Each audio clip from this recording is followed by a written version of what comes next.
Perhatian. Konten ini mengandung konsep esensi ilahiyah yang membutuhkan aspek pemahaman mendalam, yang kemungkinan hanya dapat diakses dengan keterbukaan hati dan pikiran, untuk mencapai tingkat pencerahan dan kesadaran yang lebih tinggi. Assalamualaikum warahmatullahi wabarakatuh. Alhamdulillah pada siang hari ini seperti biasa kita sama-sama belajar lagi, kita sama-sama membuka pikiran dan hati lagi. Terima kasih atas kebersamaannya siang hari ini semua hadirin yang ada di Zoom meeting ini, dan siang hari ini kita akan belajar dengan Mas Sony Wicaksono. Seperti biasa, persiapkan pendengaran, penglihatan dan hati kita, dan topik di siang hari ini esensial sekali gitu, karena kita akan berbicara tentang hakikat napas. Oleh karena itu tidak berpanjang lebar, Mas Sony, apa kabar? Kita cek dulu sebelum kita mulai. Sehat ya Mas Sony ya? Alhamdulillah sehat. Assalamualaikum Alhamdulillah. warahmatullahi wabarakatuh buat semua. Waalaikumsalam. Mas Sony makasih udah menyempatkan waktu di tengah-tengah super sibuknya luar biasa, dan siang hari ini masih mau ngasih pencerahan ke kita semua. Jadi kita udah siap. So Mas Sony, monggo dipersilakan. Iya Kang Abu, terima kasih. Assalamualaikum warahmatullahi wabarakatuh. Salam sejahtera untuk kita semua. Senang sekali kali ini kita bisa ketemu lagi. Iya, kita pada kesempatan siang hari ini akan bahas mengenai nafas ya. Jadi ini penting ya, karena nafas itu kita diskusi ya Kang Abu ya, mungkin lebih interaktif ya. Kalau saya lihat kan hidup ini kan kita diciptakan, kalau di surat 51 ayat 56 itu kan wa ma khalaqtul jinna wal insa illa liya'budun. Jadi kita tuh diciptain untuk beribadah gitu ya kepada Allah. Jadi hidup ini kan ibadah, bahkan di sholat kan kita selalu sholati wa nusuki wa mayyamati lillahi rabbil alamin. Jadi seluruh hidup mati kita itu adalah kita persembahkan sebagai ibadah kepada Allah gitu ya, kepada Tuhan gitu ya. Dan apa sih ibadah itu?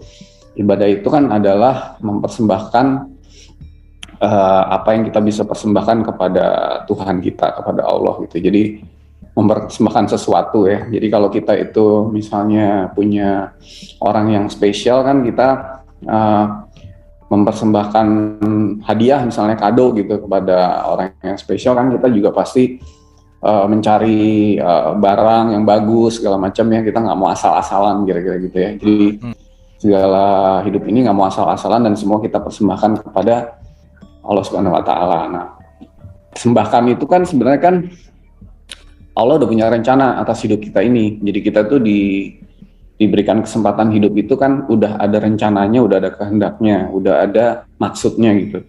Dan maksudnya itu kan yang dimaksud oleh Sang Pencipta yang membuat kita hidup. Dan itu didesain untuk memenuhi kehendak itu gitu kira-kira. Jadi, nah termasuk hidup kita ini. Nah sekarang kalau kita lihat hidup itu kalau ibadah, maka kita perlu tahu ibadah yang paling mudah ya, yang Allah udah desain dalam hidup kita, ibadah yang kita nggak lakukan setiap saat, mulai dari kita lahir, bahkan sebelum kita lahir tuh sebenarnya kita udah melakukan ini sih. Waktu bayi itu di kandungan 3 bulan tuh udah melakukan ini sebenarnya, hanya saja caranya berbeda. Dan mau kita tidur, mau kita bangun, mau kita ngapa-ngapain, kita selalu melakukan kegiatan ini. Cuma apakah ini kita sudah sadari sebagai ibadah apa enggak? Nah, ibadah yang saya sebut ini yang paling mudah ini namanya napas, Kang Abu. Nafas itu adalah ibadah yang didesain Allah, yang semua orang pasti bisa, kapanpun, dimanapun, mulai dari ya kalau bilang setelah dia lahir sampai dia meninggal gitu ya. Bahkan dia sebelum lahir ya, di usia bayi 3 bulan dia udah melakukan ini. Dan ini adalah ibadah yang sangat penting menurut saya gitu. Karena Allah mendesain ibadah yang paling penting pasti adalah ibadah yang paling mudah gitu. Oke. Kalau ibadah yang lain-lain itu kan beda-beda tiap orang. Jadi syariat beda-beda, cara menyembah Tuhan beda-beda, tempat ibadahnya beda-beda. Tapi kalau bicara ibadah yang satu ini, semua orang sama gitu. Nggak ada perbedaan agama apapun, semua sama, universal, yaitu bernapas gitu ya. Jadi ini adalah ibadah yang paling mudah yang kita bisa lakukan setiap saat, asal kita melakukannya dengan penuh kesadaran gitu, dengan sadar gitu ya. Bukan karena sebagian besar orang itu kalau ditanya napas itu buat apa, napas itu buat ya supaya hidup aja gitu, memperpanjang hidup, nggak ada aspek spiritualnya di dalam kegiatan napas itu gitu kira-kira. Nah jadi ini perlu kita bahas nih Kang Abu. Bagaimana membuat napas itu menjadi ibadah yang bisa kita lakukan setiap saat. Bahkan sebenarnya pada saat kita meditasi, misalnya ya, di mana kita nggak boleh ngapa-ngapain, kita nggak boleh bergerak, harus duduk diam tenang, yang tetap bisa kita lakukan tuh bernapas gitu. Jadi even though kita nggak ngapa-ngapa di dalam proses state of meditation, dalam tahanuts, dalam zikir, dalam tafakur, tetap kita harus melakukan napas ini. Jadi napas ini adalah satu jembatan sebenarnya, jembatan emas ya, golden bridge antara kesadaran fisik ya dengan kesadaran non fisik kita gitu, kira-kira begitu. Jadi, nah kalau napas itu adalah sebuah ibadah, maka apakah kita melakukannya dengan benar gitu? Apakah kita mempersembahkan kegiatan napas kita itu untuk supaya kehendak Tuhan itu terjadi gitu ya? Apakah waktu napas itu kita sadar? Apakah waktu napas itu kita bisa membuatnya sebagai sebuah jembatan yang kita lewati untuk mencapai kesadaran yang lebih tinggi gitu? Karena semua orang yang meditasi yang sampai kesadaran tinggi pasti lewat jembatan napas juga gitu. Nah, jadi berapa tahun kita udah hidup dan kita pergunakan napas ini hanya sebagai sarana untuk menyambung hidup, tapi tidak untuk sebuah kegiatan spiritual. Kira-kira gitu pembukaannya Kang Abu. Oke, menarik Mas Sony. Jadi relate sama ada satu yang selalu diingat gitu ya, bahwa aku tiupkan ruh. Kalimatnya kan bukan ciptakan, bukan dibuat gitu, tetapi ditiupkan gitu ya. Nah, yang jadi esensi adalah kita mulai menyadari bahwa napas ini juga adalah bagian dari kehidupan, juga bagian dari spiritualitas yang saya rasa ini akan menjadi golden bridge. Pertanyaannya adalah gimana menggunakan napas ini menjadi golden bridge supaya kita juga masuk ke dalam kesadaran spiritual gitu. Padahal kan jarang banget ya Mas Sony kita tuh sadar napas gitu ya. Karena lewat-lewat aja gitu, take it for granted gitu. Padahal sejauh-jauh kita pergi, di ujung manapun kita ada, sesendiri-sendirinya satu hal yang tidak akan pernah bisa tidak terkoneksi adalah antara kita dengan napas gitu. Dan itu nggak akan pernah hilang selama kita hidup gitu. Gimana tuh Mas Sony? Ya betul, tadi yang Kang Abu sebut itu surat 32 ayat 9 kan ya? Ya betul. Tiupkan ruh pada waktu kejadiannya sempurna. Dan kalau kita lihat kapan ditiupkan ruhnya, kalau kita baca 2 ayat lagi tuh surat 46 ayat 15 dan surat 2 Al-Baqarah ayat 233 disebut misalnya di 46 ayat 15 tuh menyapih dan menyusui itu 30 bulan, ya kan? Ya. Sementara di surat 2 ayat 233 menyusui itu 24 bulan. Berarti usia kandungan menurut Al-Quran itu 6 bulan kan? Ya. Bukan 9 bulan. Makanya kenapa? Karena di usia 3 bulan 10 hari kira-kira begitu itu mulailah ditiupkan ruh. Nah pada saat ditiupkan ruh itu mulailah ada kehidupan. Dan pada saat ditiupkan ruh sebenarnya napas itu sudah dimulai.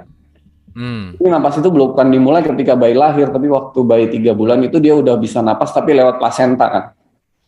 Jadi dari awal sekali. Jadi begitu ada roh langsung ada napas, itu yang penting ya. Jadi berarti yang Kang Abu bilang tadi bahwa begitu ada roh Allah ditiupkan, napas itu langsung menjadi jembatan kita untuk mencapai kesadaran lebih tinggi. Gitu.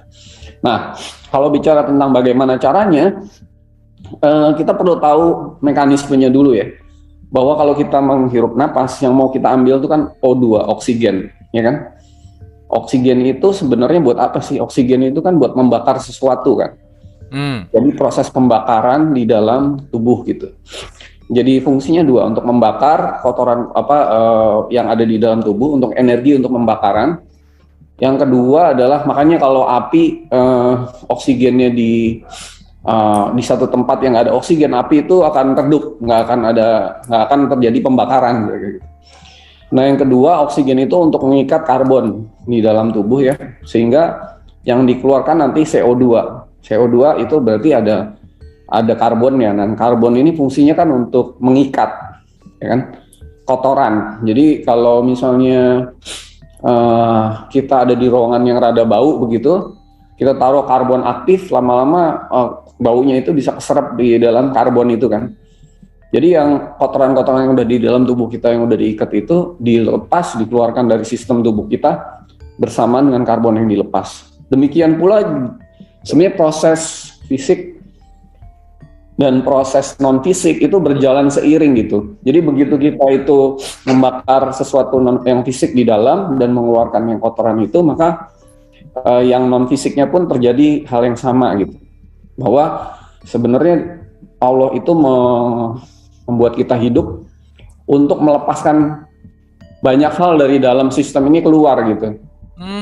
Di dalam napas itu. Jadi misalnya kalau yang tadi fisiknya itu adalah karbon yang diikat, non fisiknya itu bisa berbentuk banyak hal, misalnya kemelekatan, emosi negatif, lalu kemudian egoistik, kemudian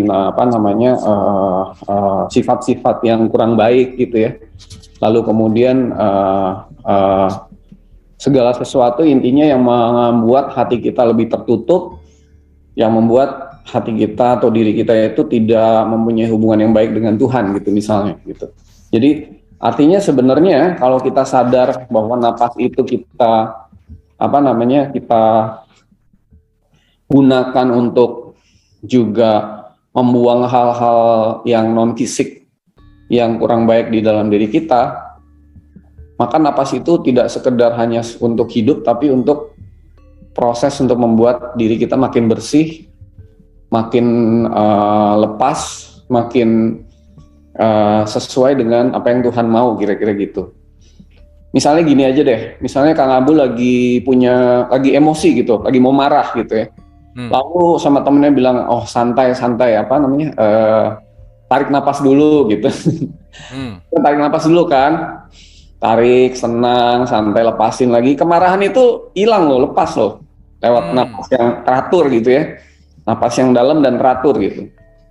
Itu udah contoh jelas banget bahwa sebenarnya dengan bernapas itu tidak hanya fisik tapi juga non fisik. Bisa dalam bentuk itu tadi pikiran yang pusing ya, beban-beban pikiran itu juga kita lepas dengan napas. Keterikatan, kemelekatan, keinginan, kemauan, kita lagi mau sesuatu, tarik dulu ke dalam, napas dulu yang nyantai, yang benar teratur dan dalam ya, napas itu harus dalam dan sadar gitu, kemauan keinginannya dilepas gitu. Lalu misalnya saya ketemu Kang Abu, saya punya salah apa sama Kang Abu nih ya, jadi misalnya saya mungkin punya dendam, punya emosi negatif, saya tarik napas dalam di hadapan Kang Abu sekarang ini, saya lepas semua gitu.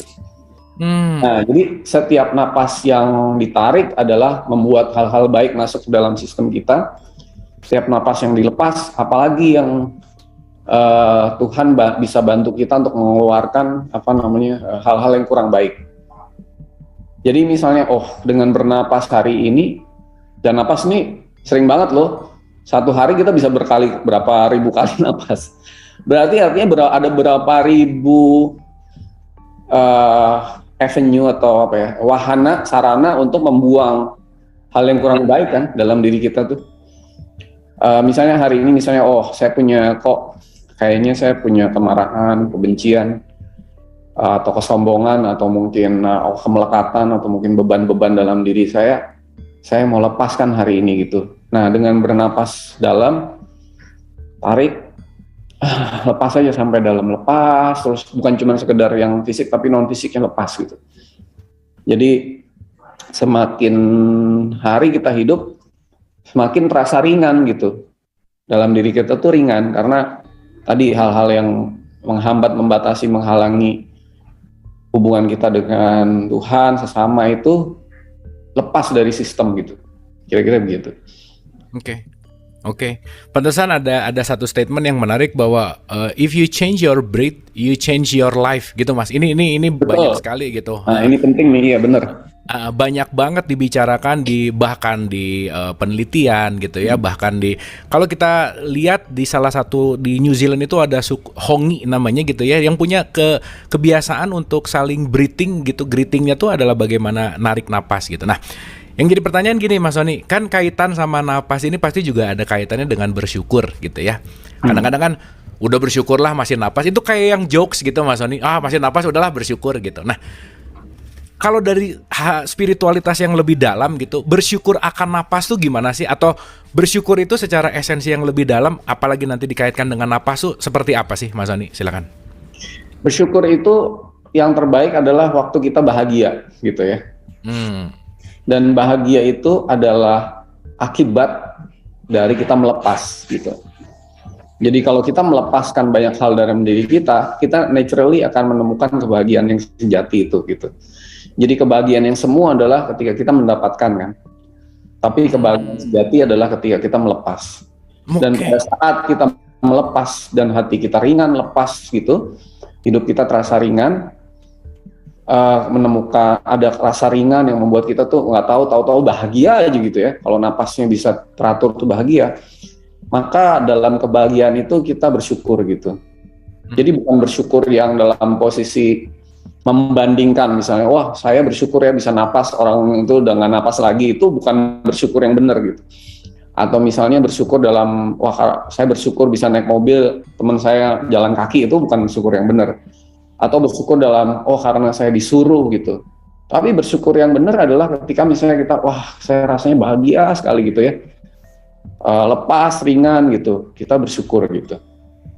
Nah dengan bernapas yang benar, maka kita sedang melepas banyak hal, maka kebahagiaan itu akan muncul karena kita ringan dan melepaskan. Pada saat itu kita bersyukurnya bisa benar-benar dalam kebahagiaan gitu loh. Itu yang terbaik kalau menurut saya. Gitu. Oke, ini asik sih kalimat tadi bahwa kebahagiaan semu tuh ketika kita dapat, justru kebahagiaan sejati ketika kita melepaskan gitu ya. Yeah. Tapi rasanya dapat tuh lebih happy gitu maksudnya. Rasanya waktu dapat tuh lebih waduh gitu ya. Dapat itu happy tapi sementara kan biasanya. Oke. Tapi yang nyesek kan kalau hilang ya Mas Sony. Hilang nyesek tuh. Nah, pas hilang gitu no. Nah, itu kan ada kaitannya itu gimana tuh Mas Sony itu? Ya makanya itu kan sebenarnya kan happiness itu kan kalau secara ini kan kita happy karena kita dapat apa yang kita mau kan. Kedua kita nggak happy karena yang kita nggak mau terjadi, kira-kira begitu kan. Nah sekarang akarnya kan ada di kemauan berarti kan. Orang yang udah dikasih sesuatu happy, lalu dia minta lebih lagi. Kalau nggak dikasih lebih dia nggak happy. Jadi unsur paling dalamnya itu di kemauan sih. Nah kemauan itu juga satu hal yang bisa dilepas dengan napas yang benar gitu. Kita niatin aja dengan napas ini, tarik keluar semua kemauan-kemauan yang masih membebani kita tuh, yang masih membuat kita tuh jadi distracted, jadi sibuk gitu ya, jadi wah banyak banget gitu, kita lepasin aja sampai benar-benar habis, lepas gitu. Nah itu efektif banget sih lewat napas itu.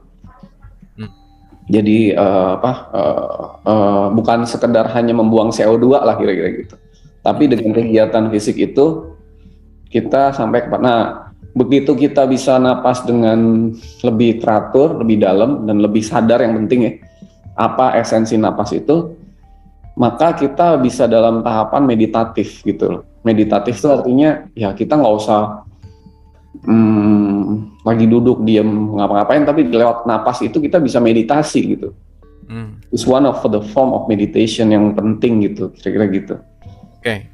Kalau dalam tradisi Islam jadi nerimanya gini Mas Sony, kita di tiap 5 kali sehari tuh justru disuruh latihan atau menikmati atau menyimak napas gitu dalam sholat gitu, makanya ada khusyuk gitu. Adakah kaitan antara sholat, khusyuk, napas yang tadi kita bahas gitu, itu kalau direlasikan ada sesuatu yang bisa kita jadi satu esensi nggak gitu Mas Sony? Silakan. Ya, sholat itu kan intinya terhubung dengan Tuhan ya. Dan tadi kan napas itu jembatan untuk kita naik ke kesadaran yang lebih tinggi gitu loh, lewat kesadaran bernapas. Jadi sebenarnya kalau sholat itu terhubung dengan Tuhan, kayak di 170 dibilang senantiasa sholat ya, sholatun daimun. Sholat daim itu sholat yang terus menerus kan, artinya terus menerus terhubung gitu. Jadi artinya dengan bernapas itu ya kita ingat Tuhan kan gitu, hubung dengan Tuhan gitu. Jadi kita bisa setiap saat terhubung gitu. Oh iya, dengan napas ini saya ingat Tuhan.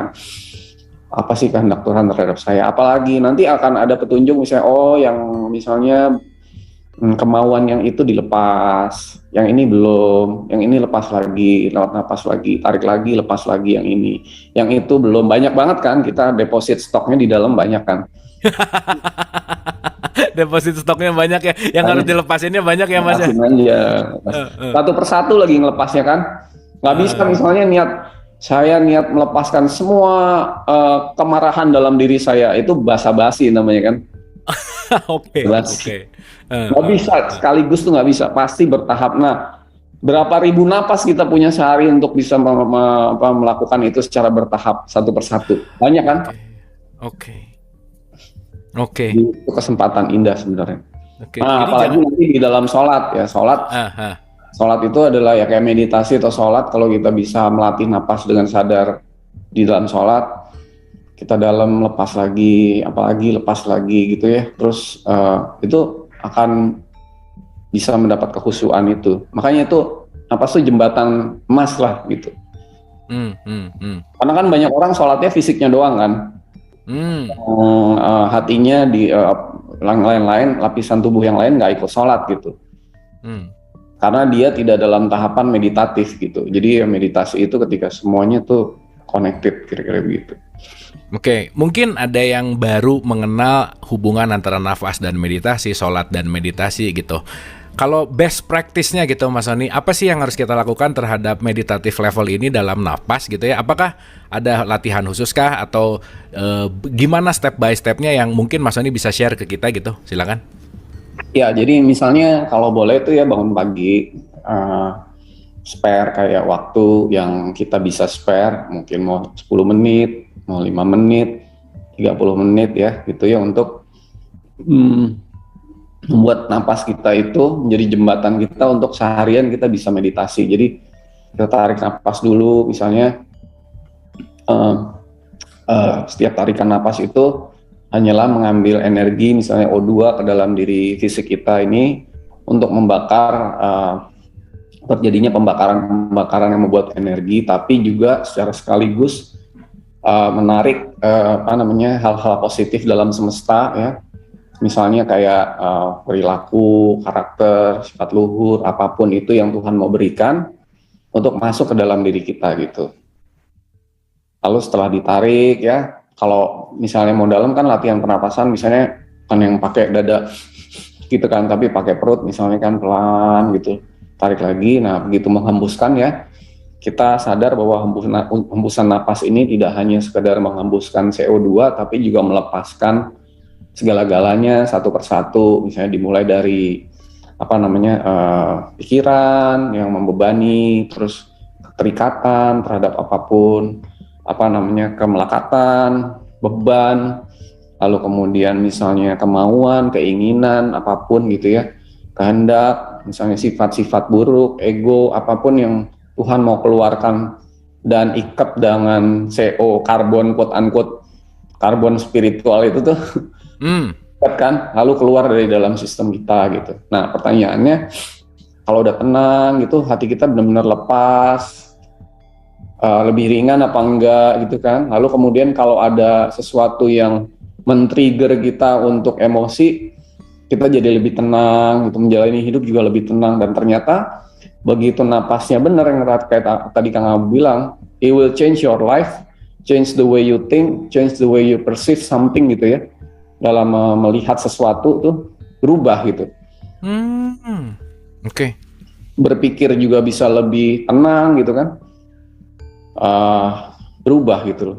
Jadi orang yang bernapasnya berbeda dengan kesadaran, dia akan membuat hidupnya juga jauh lebih berbeda gitu, menjadi lebih baik, kira-kira gitu. Nah kalau dalam keseharian tuh lebih ke gimana sih Mas Sony praktikalnya? Apakah lebih banyak misalnya lagi kerja gitu ya, ingat dulu nafas sebentar, kerja lagi, ingat dulu nafas, ada jeda dulu, ada hening dulu gitu. Apakah penting gitu dalam konteks keseharian itu yang kita lakukan agar tetap continue gitu untuk sadar napas tuh gimana tuh Mas Sony? Napas itu kan sadar nggak sadar tetap bernapas ya. Artinya kita nggak perlu kesadaran khusus untuk menghentikan semua yang kita lakukan untuk bernapas kan. Lalu kemudian napas itu juga eh, kita nggak perlu diajarin cara bernapas. Nah, Cuman yang perlu adalah bagaimana bernapas dengan sadar gitu. Sadar itu ya kalau secara fisik napas yang dalam, deep breath ya kan. Jangan napas yang pendek-pendek gitu kan. Deep breath. Deep breath itu akan membuat semua instrumen tubuh kan lebih sehat. Lalu yang kedua adalah sadar, yang tadi saya bilang non fisik itu apa yang sedang terjadi dengan napas ini. Kalau kita dengan sadar kita melepaskan yang non fisik itu. Nah, itu yang dilakukan. Jadi tarik napas, lepas lagi. Oh, apakah dengan melepas napas nih diri saya lebih ringan apa enggak gitu kan? Nah, jadi apalagi yang perlu dilepas lagi gitu. Jadi tiap saat tuh sadar gitu napasnya. Tapi kan nggak perlu diajarin Kang Abu caranya. Cuman kesadarannya aja yang perlu ditambahin dalam kegiatan itu gitu. Jadi ternyata ibadah itu bisa aktivitas yang sama tapi yang satu ibadah karena adanya kesadaran kira-kira gitu kan. Jadi napas itu bisa jadi ibadah kalau kita lakukan dengan kesadaran yang benar gitu kira-kira gitu.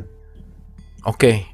Jadi ya poinnya banyak banget yang berkaitan sama napas ini yang ya balik lagi kesadaran itu sendiri gitu. Nah, kalau bicara masalah kesadaran nih, Mas Sony ada juga yang nanya gitu. Sebenarnya kalau lagi sadar itu indikator parameternya apa sih gitu? Sebenarnya kalau udah mulai menyadari napas sadar itu indikator parameternya apa yang dirasakan? Apa perbedaan sama orang yang nggak sadar? Nah, ini menarik pertanyaannya. Silakan, Mas Sony. Iya, bedanya adalah ketika orang nggak sadar, ketika dia napas, ya dia menganggapnya itu ya udah, ya kayak kita seperti biasa lah gitu kira-kira. Tapi ketika kita sadar, wah ini kan sarana indah nih dari Tuhan yang udah didesain untuk kita, membuat kita terjadi pembersihan setiap saat, pelepasan setiap saat gitu loh. Ya manfaatkanlah sarana itu kan. Jadi ya begitu napas tarik, lepasin aja semua. Nah gitu. Jadi sampai semuanya itu lepas gitu. Nah bedanya adalah di akibatnya juga. Satu orang yang sadar dia akan meditatif setiap saat. Dia meditate gitu. Karena tadi saya bilang meditasi is the only diam dengan ngapa-ngapa dan apa itu adalah cara untuk kita sampai ke kesadaran lebih tinggi dan jembatannya napas gitu. Jembatannya adalah napas. Jadi orang yang nggak sadar ya udah napas itu jadi aktivitas fisik saja. Tapi orang yang sadar, napas itu bukan cuma sekedar aktivitas fisik, tapi juga bisa membawa dampak spiritual, kira-kira gitu. Oke. Jadi lebih ke bukan hanya sekedar keluar masuk oksigen gitu ya, Mas Sony, tapi ya kembali lagi bahwa konteksnya adalah ya itu tadi di situ ada faktor non fisik gitu. Nah ini juga ada tanggapan menarik gini, Mas Sony. Kalau tadi dibicarakan antara tiupkan ruh, apakah nafas itu bawa bukti kita memiliki ruh dan itu adalah ruh kita gitu. Sementara kan ruh ini selama ini sesuatu yang sulit untuk didefinisikan, sulit untuk diartikan. Apakah ada relasinya antara nafas dan ruh gitu? Ini menarik. Silakan, Mas Sony. Ya, ketika roh itu ditiupkan, bersamaan dengan itu Tuhan menitipkan napas kan di dalam diri kita ya. Tapi waktu ketika kita meninggal, maka bersamaan dengan ruh itu keluarlah ya dari dalam diri kita, maka kita juga melepas napas itu yang terakhir kali kan kira-kira gitu. Nah sebenarnya bukan kita memiliki ruh tandanya napas, ruh itulah diri kita yang sejati kan. Jadi roh itu yang mendapatkan fasilitas tubuh fisik dan napas gitu. Diri kita yang sejati itu ya roh itu, bukan badan kita. Jadi bukan kita memiliki roh, roh itu memiliki badan dan kita itu bukan badan kita. Kita bukan badan kita bukan pikiran kita bukan apapun, kita itu diri sejati kita ya roh yang ditiupkan itu. Nah, kenapa roh itu ditiupkan bersamaan dengan napas di dalam hidup ini? Agar roh itu menjalani pelajaran kan di dalam hidup ini, dalam school of life ini kan menjalani pelajaran dan bisa terjadi pembersihan dari roh ya kan. Roh yang tadinya kurang sesuai dengan kehendak Allah itu melalui hidup ini akan diproses untuk menjadi lebih baik lagi gitu kan. sampai pada suatu saat nanti roh ini bisa balik ke Tuhan lagi, kira-kira gitu kan. Sehingga sebenarnya kegiatan napas itu bisa sampai kepada pembersihan sampai ke roh gitu kan. Rohnya yang tadinya misalnya punya banyak kotoran, rohnya yang misalnya itu punya banyak sifat-sifat yang kurang bagus gitu kan, itu akan dilepas kotoran-kotoran itu bersamaan dengan tubuh dan napas. Dan Allah itu kenapa membuat tubuh kita sebagai kira-kira kendaraan roh itu, karena apa yang terjadi di tubuh fisik akan juga terjadi di roh gitu. Jadi kalau tubuh fisiknya lebih bersih, lebih sehat, maka secara ini Bang, itu menjadi jembatan juga rohnya, jadi bukan suatu hal yang berjalan sendiri-sendiri gitu Kang Abu, tapi terhubung satu sama lain gitu. Jadi kalau kita bisa napas di tubuh fisiknya dengan benar, maka pembersihan nggak cuma di fisik, tapi ke jiwa, ke roh, ke hati, kemana-mana gitu, kira-kira gitu. Makanya napas yang benar kok bisa melepaskan kemarahan, kan aneh. Padahal kemarahan itu bersarangnya misalnya di roh gitu kan. Kira-kira gitu. Nah jadi ini sebenarnya desain yang luar biasa gitu, kalau kita tahu ya. Oke. Makasih Mas Sony, dan ini juga ada tanggapan yang menarik tentang pada saat merasakan napas sering ada ide-ide yang bermunculan katanya Mas Sony. Seperti yang harus kita kerjakan, jika tidak cepat dituliskan kadang bisa hilang. Ini sebenarnya apa sih gitu? Mungkin ini apakah itu idea, apakah itu sparkling dari intuisi yang kadang-kadang juga kalau nggak cepat-cepat jadi lupa gitu. Nah itu fenomena apa gitu? Silakan Mas Sony. Iya, jadi apa yang kita sebut intuitive mind atau pikiran intuitif itu kan sebenarnya kan bukan berasal dari otak, tapi dari hati, dari kesadaran yang lebih tinggi lah gitu kan. Yang kayak Albert Einstein bilang kan, is a sacred gift from God gitu kan. Yeah. Jadi sebenarnya itu bisa terjadi ketika kita tuh pikirannya tenang.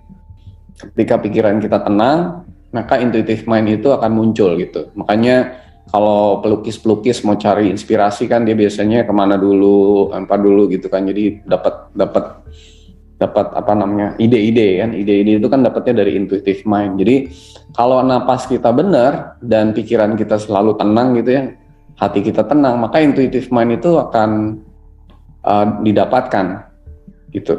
Tapi kalau kita tuh gesa-gesa, lalu sibuk, lalu kemudian napasnya tersengal-sengal, ya nggak mungkin dapat intuitive mind itu gitu. Jadi benar perlu ketenangan, dan ketenangan itu juga bisa didapatkan dengan napas yang benar, dan juga hambatan-hambatan yang membuat kita itu tidak terhubung dengan sarana intuitive mind di dalam diri kita tuh bisa kita lepaskan juga gitu. Napas itu. Jadi lebih clear lah, pikirannya tuh lebih clear gitu. Oke. Mungkin ini ada kaitannya sama kayak tafakur, terus retret, terus kayak Nabi Muhammad misalkan ke Gua Hiro untuk mendapatkan wahyu gitu dalam tanda petik. Ini juga ada kaitan bahwa menghening dengan nafas tenang, dengan pikiran yang clear juga akan mendapatkan enlightenment, atau kalau dulu sih bahasanya pewahyuan. Ada kaitannya nggak sih Mas Sony? Ada. Jadi makanya napas itu jembatan emas menuju kesadaran lebih tinggi. Jadi stepnya harus lewat situ. Mungkin nggak, saya bilang harus lah, lebih baik lewat situ lah gitu ya. Jadi untuk bisa membuat kita tenang, sadar ke kesadaran lebih tinggi. Nah pada saat kita di kesadaran lebih tinggi itulah kita bisa mengakses atau diberikan. Oke, sebentar teman-teman Ibu dan Bapak, suara Mas Sony putus-putus nggak atau cuma di saya ya? Putus ya? Halo? Oh ya, boleh diulang sedikit Mas Sony? Dari mana ya? Sedikit. Dari jembatan emas, boleh diulang dari jembatan emas. Ya. Jadi napas itu adalah jembatan emas untuk kita dapat mengakses atau mendapatkan kesadaran lebih tinggi gitu. Jadi itu lebih baik melewati napas dulu, dan ketika kita duduk tenang santai 30 menit napas kita tenang aja ya, terus kemudian kita memperhatikan napas yang masuk dan keluar, lalu kita menjadi lebih tenang lagi, lebih santai, lebih rileks. Berarti kita udah sampai kepada tahapan meditatif yang membuat kita dapat mengakses kesadaran lebih tinggi itu. Kesadaran lebih tinggi itulah yang disebut misalnya mendapatkan petunjuk atau apa gitu. Jadi penting sih. Nah kalau saya sih sebenarnya bagusnya misalnya anak-anak pagi-pagi sebelum sekolah ya, di sekolah itu diajarin untuk meditasi napas dulu gitu, supaya pelajaran-pelajaran hari itu tuh bisa dicerna, didapatkan dengan sebaik-baiknya gitu misalnya. Atau misalnya kita mau kajian atau apa, kita diam dulu, tenang, sadar, napas dulu sampai betul-betul bisa kita lewatin jembatan emas itu sampai ke kesadaran lebih tinggi, kira-kira gitu. Jadi informasi yang kita dapatkan itu kita paling tidak kita storage, kita simpan bukan di otak atau pikiran yang sering lupa, tapi juga di kesadaran yang lebih tinggi gitu, Kang Abu. Nah, kalau saya mau nanya sekarang sama Kang Abu ya, gantian, boleh nggak? Gimana Mas? Boleh diulang sekali lagi? Saya boleh nanya gantian sama Kang Abu? Iya, oke. Tar, Nah. ini di saya agak sedikit putus-putus, Mas Sony. Ini saya coba lagi kalibrasi. Oke, sebentar ya. Oke, sebentar.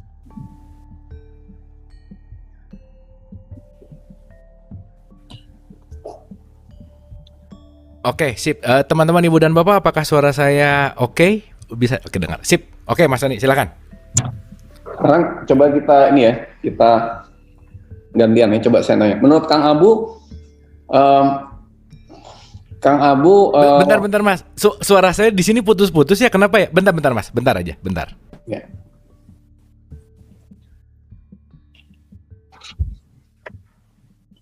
Oke, cek. Mas Sony bisa dengar suara saya kah? Bisa. Oke, sip. Nah, mungkin pakai ini deh. Ini ada sedikit problem. Gimana Mas Sony? Iya. Menurut Kang Abu, berapa banyak orang di dunia ini yang hidup itu menyadari bahwa napas itu didesain Tuhan atau Allah untuk membantu kita mengeluarkan kotoran fisik dan non fisik gitu ya. Jadi berapa banyak orang yang udah sadar gitu kira-kira? Ini pertanyaannya tricky sih ya. Tricky itu dalam artian kayaknya sih ya, maksudnya akan melihat nafas itu hanya sebagai kegiatan biologis gitu Mas Sony. Oh ya udah, ini adalah biologis, ini adalah hidup masuk oksigen, CO2 dan seterusnya. Tapi saya rasa nggak tahu ya, in terms of my feeling gitu, bahwa yang sadar bahwa ini adalah kegiatan spiritualitas, ini adalah kegiatan untuk melepaskan itu, in my feeling sih nggak banyak gitu Mas Sony. Kalau dihitung persentase kira-kira aja berapa persen kira-kira? Kalau dihitung persentase mungkin 5% lah Mas Sony. Saya masih kebanyakan sih 5%. 5% kebanyakan ya. Oke, 1% deh kalau gitu. 1% juga masih kebanyakan kali. Jadi sebagian besar orang tuh ya bangun tidur napas ya udah gitu loh. Nggak sadar bahwa itu sarana yang sangat indah, sangat mudah, nggak bisa enggak, siapapun bisa gitu kan untuk bisa melepaskan itu gitu ya. Jadi menurut saya ini perlu di campaign, dikembangkan, supaya orang itu bisa apa sih ibadah yang paling mudah? Ya napas gitu. Nah, kalau ibadah yang paling mudah itu bernapas, artinya ibadah itu mempersembahkan kegiatan itu untuk supaya kehendak Tuhan itu, Allah itu terjadi. Maka Allah itu, pertanyaannya Kang Abu ya, berarti ibadah paling mudah itu ibadah paling penting atau paling nggak penting gitu, gitu kan? Ya jelas kalau gitu top priority gitu Mas Ani. Iya, bener. Ya. Kalau misalnya Allah mendesain, kenapa kan Allah bisa aja mendesain kita hidup nggak bernapas, betul nggak? Nggak bernapas gitu, bisa nggak? Bisa aja kan? Tapi kenapa harus ada yang ditarik dari semesta, dihembuskan lagi? Dan ini merupakan jembatan antara kita sama semesta juga kan, hubungan kita semesta dengan semesta kan adanya di napas kan. Kenapa harus ada napas itu? Coba deh direnungkan gitu, dipikirin. Kita bisa hidup nggak pakai napas kalau Tuhan mau.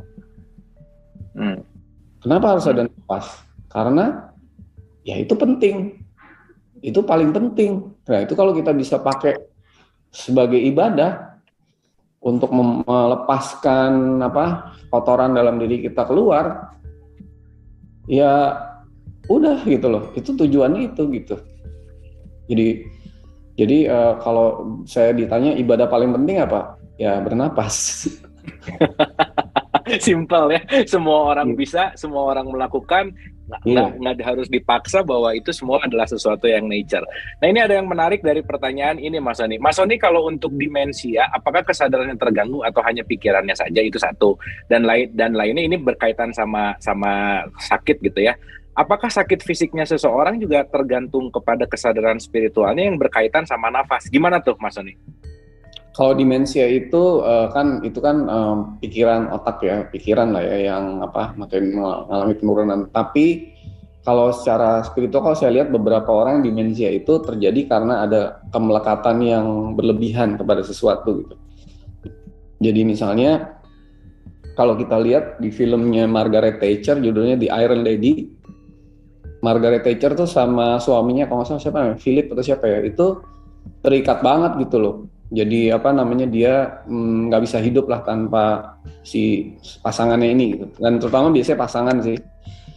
Nah dia kemudian begitu suaminya meninggal, dia kena itu penyakit itu, dan dia merasa suaminya masih ada dan sebagainya. Itu karena ada itu sih gitu. Dan saya ngeliat beberapa kasus tuh yang saya lihat kok ada unsur itunya gitu. Nah saya belum bisa berkesimpulan pasti ada kemelekatannya sih, cuman secara non fisik itu, tapi secara fisik kan ya otak yang menurun segala macamnya. Makanya banyak misalnya secara fisik minum virgin coconut oil tiap hari membantu demensia misalnya kan 1 sendok misalnya supaya nggak kena gitu. Tapi yang non fisik juga penting gitu. Ini makanya saya bilang di dalam diri kita itu menariknya antara fisik non fisik itu terkait satu sama lain gitu. Makanya tadi menjawab pertanyaan yang kedua, orang yang badannya sakit itu juga karena ada non fisiknya yang sakit kan. Jadi kalau kita bicara di Al-Quran misalnya di surat 2 ayat berapa? 11 ya kan? Fi qulubihim mardun fazadahumullahu marada. Jadi di dalam hatinya ada penyakit, lalu penyakit itu merambat ke fisik gitu kan? Ya. Jadi bisa karena penyakit yang non fisik, dan kebanyakan karena non fisik. Tapi ada juga penyakit fisik, misalnya pola makan yang nggak benar ya kan, pola hidup yang nggak benar itu dari fisik, bisa jadi non fisik juga. Jadi saling terkait lah ya, harusnya bolak-balik gitu, bukan searah gitu, kira-kira begitu. Oke. Nah sekarang kaitannya sama tadi ini menarik banget sih Mas Sony. Kalau kita udah tahu ada penyakit fisik gitu, kan juga kadang-kadang sakit kepala langsung kepala gitu yang diberesin gitu ya. Sakit kaki langsung kaki. Betul sih kalau secara esensi bahwa yang sakit mana itu yang diselesaikan. Tapi kan kalau kita ngelihat dari akarnya, bahwa akarnya ternyata juga kesadaran spiritual kah itu terkait. Terus bagaimana nafas juga gitu. Nah apa sih yang kita lakukan supaya si sakit ini juga kita bisa menghadapinya gitu, dalam artian healing lah gitu Mas Sony. How to heal gitu intinya. Silakan. Ya karena kita lagi bicarain napas, sebenarnya napas itu bisa membuat beberapa fungsi kalau napasnya dalam dan benar ya, napasnya dalam, sadar, teratur, itu bisa membuat badan kita jadi yang apalagi kayak pusing, itu kan sebenarnya kurang oksigen di otak ya, itu bisa terbantu ya. Lalu secara misalnya kalau kita tahu di dalam diri kita ada jalur energi namanya susumna, ida, pingala gitu ya, itu di cakra kita itu kan, itu juga kalau napas kita benar ya, antara kanan dan kiri itu benar, itu bisa membersihkan jalur ida dan pingala itu dengan benar gitu loh. Nah dengan bersihnya jalur itu, maka cakra-cakra di dalam tubuh kita juga bersih. Nah biasanya orang yang cakranya bersih, badannya sehat gitu. Jadi dan juga yang non fisik tadi yang kayak kemarahan, dendam, juga lebih bersih. Makanya secara fisik bersih, yang tadi jalur-jalur energi itu juga bersih, dan yang non fisik juga bersih. Jadi ada hubungannya semua lah pokoknya. Napas ini makanya bisa ke fisik, non ini makanya saya sebut jembatan karena dia menghubungkan banyak hal gitu kira-kira. Oke, Mas Sony, juga ini ada pertanyaan menarik dari Kang Abu. Kalau Kang Abu melihat orang yang sakit jantung, napasnya tuh kelihatannya pendek-pendek. Saya udah biasa misalnya, ini orang jantungnya rada kurang sehat nih, misalnya terlalu gemuk, obesitas, biasanya napasnya pendek tuh. Iya. Dari situ aja bisa ketahuan tuh, dia napasnya agak gini nih, orangnya rada kurang sehat kira-kira gitu. Jadi perlu latihan napas lah. gitu. Oke. Nah, kalau mau belajar latihan pernapasan di YouTube banyak lah ya. Misalnya latihan pernapasan, kalau di orang India namanya pranayama, ada di banyak lah, boleh dipelajarin tuh. Itu bagus kok gitu. Oke. Oke. Dan ini mungkin berbicara masalah knowledge gitu ya, kesadaran, ini juga ada yang nanya, tapi mungkin tadi udah, tapi mungkin boleh agak lebih spesifik bahwa pertanyaannya menarik sih Mas Soni. Apakah kita bisa mendownload pengetahuan melalui nafas? Nah, ini pertanyaannya asik nih. Download pengetahuan tuh mungkin juga enlightenment atau pencerahan. Yang tadi mungkin kita udah bahas, tapi ini lebih spesifik kepada knowledge-nya gitu. Gimana tuh Mas? Napas itu jembatan ya, artinya jembatan kesadaran lebih tinggi. Jadi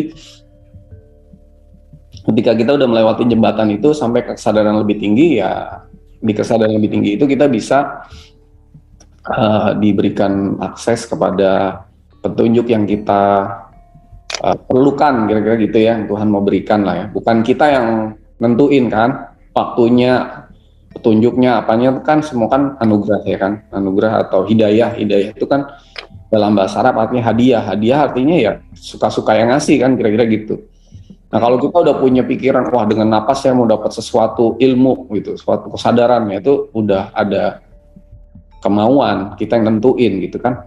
Gak usah ditentuin lah, pokoknya kita napas aja yang benar, melewati jembatan emas itu sampai kesadaran lebih tinggi, sisanya ya Tuhan yang tentukan gitu loh. Artinya kita hanya hidup ini, kita hanya mempersiapkan apa ya istilah bahasa Inggris itu being available gitu aja. Tapi nggak tahu how to-nya gitu. You just being available, dan Tuhan tahu ketika kita available pasti akan diberikan, tapi how to-nya apa, caranya gimana, pintunya kita nggak akan tahu gitu. Oke. Becoming available. Jadi kan meditasi itu kan sebenarnya is a state of us that being available all the time gitu, kira-kira gitu.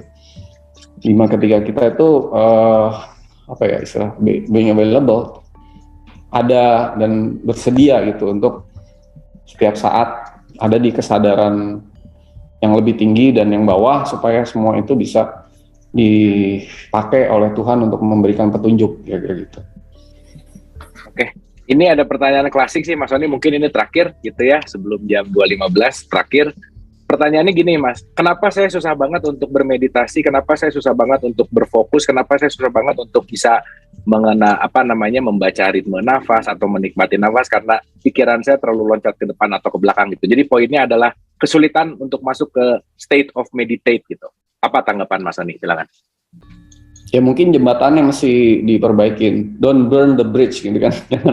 Jangan jembatannya dihancurin atau nggak dipakai. Jadi pakailah jembatan itu dengan sebaik-baiknya untuk selalu di dalam tahapan.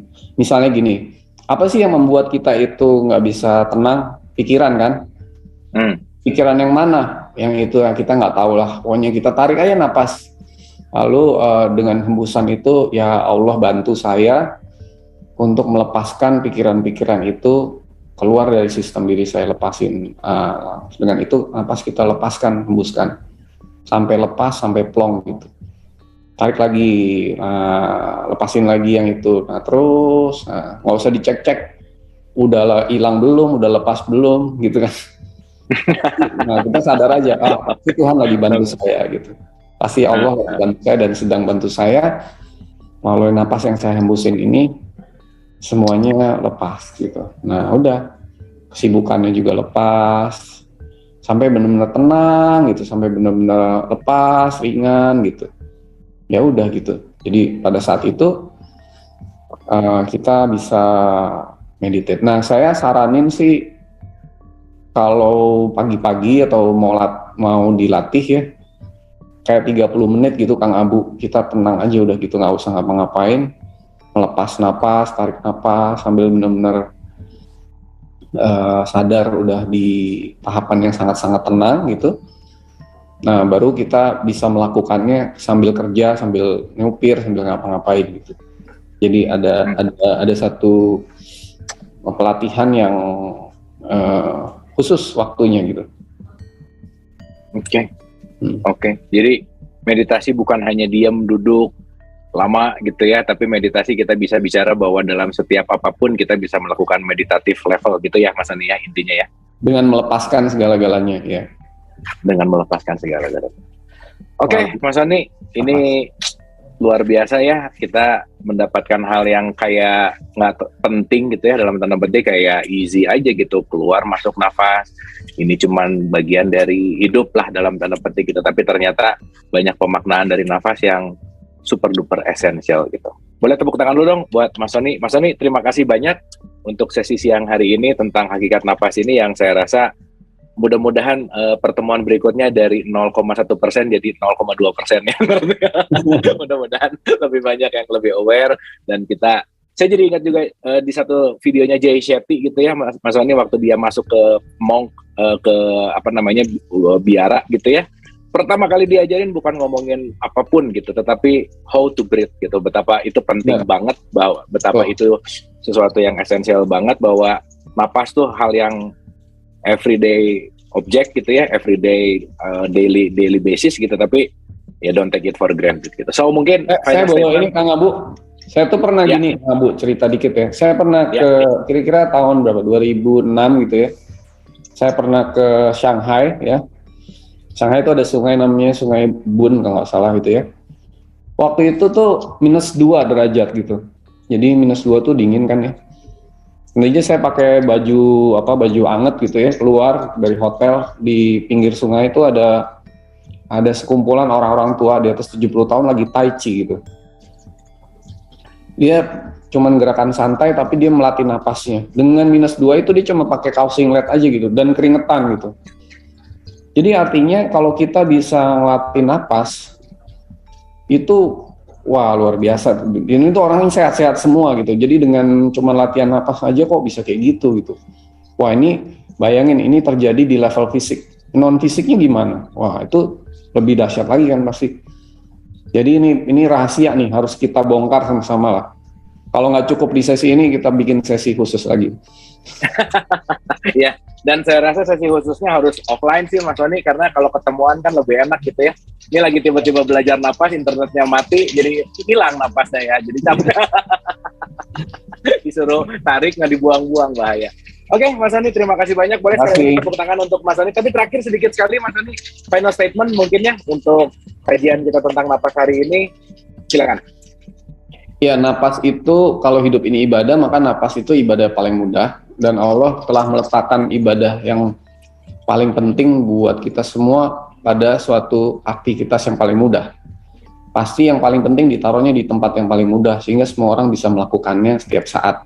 Mau dia tidur, mau dia ngapa-ngapain, itu bisa dilakukan. Hanya memang sebagian besar manusia, sebagian besar kita, termasuk mungkin saya tuh, nggak sadar akan desain Allah ini dan melakukannya tanpa sadar, tanpa suatu kesadaran bahwa ini adalah satu vehicle, avenue, sarana yang sangat spesial, sangat indah untuk kita bisa melepaskan banyak hal dalam diri kita, baik fisik maupun non fisik, dan itu membuat diri kita tuh setiap detik kita bernapas harusnya menjadi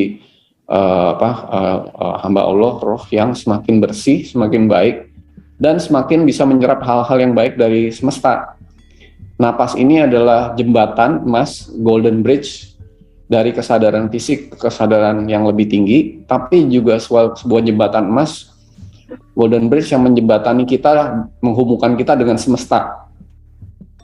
Jadi kalau ini bisa terhubung, maka kita bisa terhubung dengan semesta dan juga terhubung dengan Allah dengan lebih baik. Dengan cara itu, maka kita bisa membuat hidup kita ini semakin mencapai tujuannya sesuai kehendak Allah setiap detiknya gitu, tanpa mencari hal-hal yang ini. Jadi dengan cara yang sangat-sangat sederhana, kira-kira begitu, Kang Abu. Oke, Mas Soni, terima kasih banyak. Siang ini itu baru sadar 0,1% lah pokoknya Mas Soni. ini pembelajaran kita, dan yang paling penting adalah gimana kita terus belajar mengupdate kesadaran. Sekali lagi boleh tepuk tangan untuk Mas Soni. Terima kasih banyak Mas atas waktunya di sela-sela kesibukan.